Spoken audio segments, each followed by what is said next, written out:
কোনো cinema hit বা flop সেটা ঠিক করে বক্স অফিস। হ্যাঁ, এটা হতে পারে যে প্রডিউসার বক্স অফিসের পাশাপাশি নন থিয়েটিক্যাল রাইট বেচে তার যা ইনভেস্ট ছিল সেটা তুলে নিয়েছে, কিন্তু বক্স অফিসে ঠিক করে যে সেই সিনেমাটা হিট না ফ্লপ। কারণ বক্স অফিস থেকে যে টাকা আয় হয় সেটা যদি বাজেটের চেয়ে বেশি হয়ে যায় তাহলে হিট হয়, আর কম হলে ফ্লপ হয়। তার সবচেয়ে বড় প্রমাণ হচ্ছে এই ক্রু মুভিটা। যখন আমি রিভিউ করেছিলাম আমি বলেছিলাম এই সিনেমাটা কিন্তু ফ্লপ হবে। তখন অনেকে আমায় অনেক কিছু বলেছিল, আমার রিভিউটা দেখে নিতে পারেন গিয়ে, সেখানে তারা কি কি বলেছে দেখতেও পাবেন। কিন্তু আমি আজকে এটা আপনাদেরকে পুরো প্রমাণ দিয়ে দেবো, ডেসক্রিপশনে লিঙ্কও দেওয়া আছে, যে এই সিনেমাটা বক্স অফিসে নিয়ে কিন্তু ফ্লপ, কিন্তু যদি সেটা নন থিয়েটিক্যাল রাইট গুলোকে অ্যাড করায় তাহলে কিন্তু এই সিনেমাটা আবার প্রফিট জোনে চলে গেছে। তো পুরো ডিটেলসটা আমি আপনাদেরকে এক করে দিচ্ছি, ভালো করে শুনবেন, তাহলে বুঝতে যাবেন। শুরু থেকে শেষ পর্যন্ত দেখবেন ভিডিওটা, তাহলে সুবিধা হবে পুরোটা বুঝতে।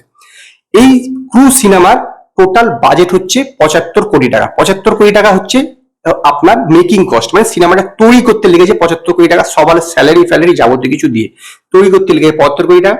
তারপর প্রিন্ট অ্যান্ড পাবলিসিটির জন্য খরচা করা হয়েছে 15 কোটি টাকা, টোটাল হলো 90 কোটি টাকা। এই 90 কোটি টাকা হচ্ছে এই সিনেমার বাজেট পুরোপুরি তৈরি করতে, মানে ল্যান্ডিং কস্ট বলতে পারেন, থিয়েটারে পর্যন্ত পৌঁছে দিতে হচ্ছে 90 কোটি টাকা লেগেছে। এবার ইন্ডিয়াতে ক্রু মুভিটা এখনো কিন্তু চলছে, 73-74 কোটি টাকা নেট ইন্ডিয়া থেকে কালেকশন করেছে। যেভাবে চলছে তাতে লাইফ টাইম কালেকশন হবে 80 কোটি টাকা নেট। তো 80 কোটি টাকা যদি নেট হয় তাহলে তার থেকে শেয়ার আসবে প্রডিউসারের কাছে হচ্ছে 36 কোটি টাকা। ইয়েস, 36 কোটি টাকা আসবে। এবং বিদেশ থেকে মানে ওভারসিজ থেকে 6.5 মিলিয়ন, সেটাকে যদি আপনি ইন্ডিয়ান রুপিসে কনভার্ট করেন তাহলে হবে 54 কোটি টাকা গ্রস। তার থেকে প্রডিউসারের কাছে আসবে 21 কোটি টাকা।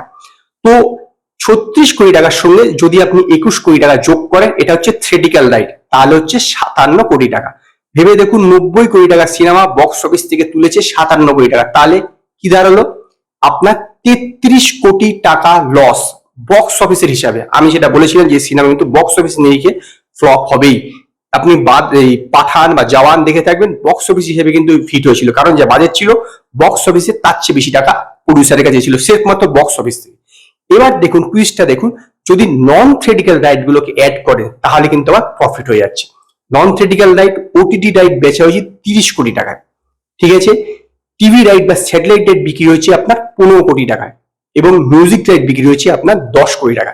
এই তিনটেকে যদি অ্যাড করেন 30 কোটি টাকা প্লাস 15 কোটি টাকা হচ্ছে 45 কোটি টাকা, এবং 10 কোটি টাকা মিউজিক রাইট, টোটাল হচ্ছে 55 কোটি টাকা। এই 55 কোটি টাকার সঙ্গে আপনি যদি 57 কোটি টাকা মানে থিয়েটিক্যাল এবং নন থিয়েটিক্যাল দুটোকে যোগ করেন তাহলে হবে 112 কোটি টাকা।